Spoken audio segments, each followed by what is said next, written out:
Coretta Scott King, the widow of slain civil leader Martin Luther King Jr., has died. She was 78. She was studying music in Boston more than 50 years ago when she met the man who would change her life and that of the country. Asked to lead the historic 1955 Montgomery bus boycott in Alabama, Dr. King worried he might not be ready. Here's Coretta King from the civil rights documentary Eyes on the Prize.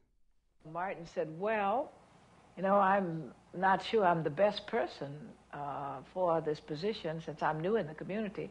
But if no one else is going to serve, someone has to do it, and I'd be glad to try to do it.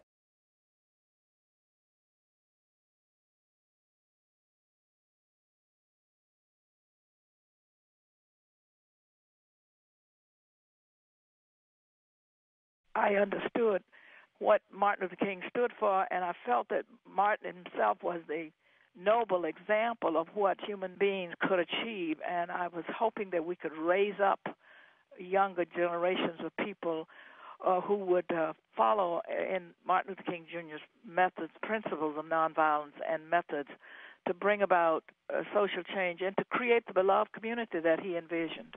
She led the effort to build Dr. King's Memorial Center in Atlanta. In 1983, she saw her husband's birthday become a national holiday. Until recently, she continued to campaign for equality and worldwide peace. Here she is again in 2003.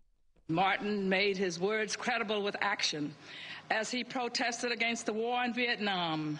May his challenge and his example guide and inspire us to seek peaceful alternatives to the war with Iraq and military conflict in the Middle East and all over the world.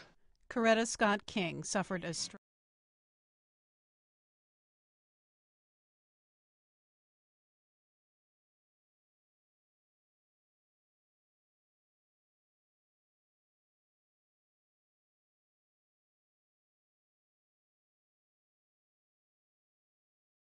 What I found surprised me.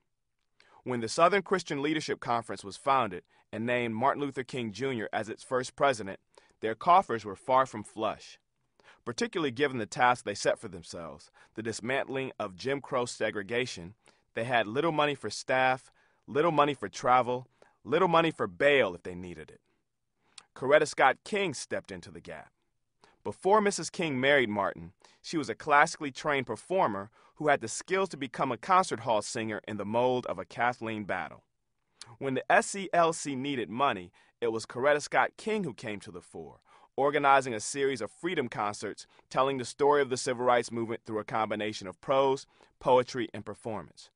Arguably, without those concerts, the Southern Christian Leadership Conference would not have had the money to fight white supremacy. But we only know her as mother, wife, and friend. As Dr. King began to travel the world speaking out against racism and later class-based oppression, we know Coretta as the wife who traveled with him.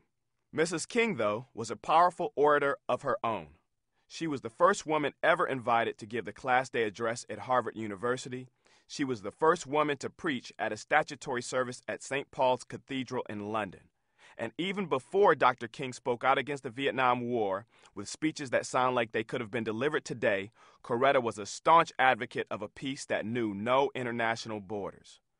Finally, when Dr. King was brutally assassinated on that cold day in Memphis, it was Coretta who picked up the pieces and ensured that his legacy would continue on, not just by speaking on his behalf or serving as a symbol, but by building the Center for Nonviolent Change that bears her husband's name.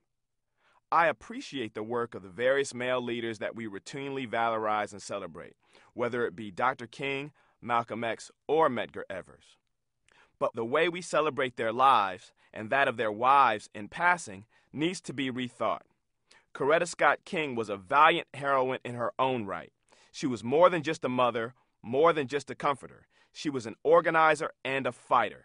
She was a fundraiser and an institution builder.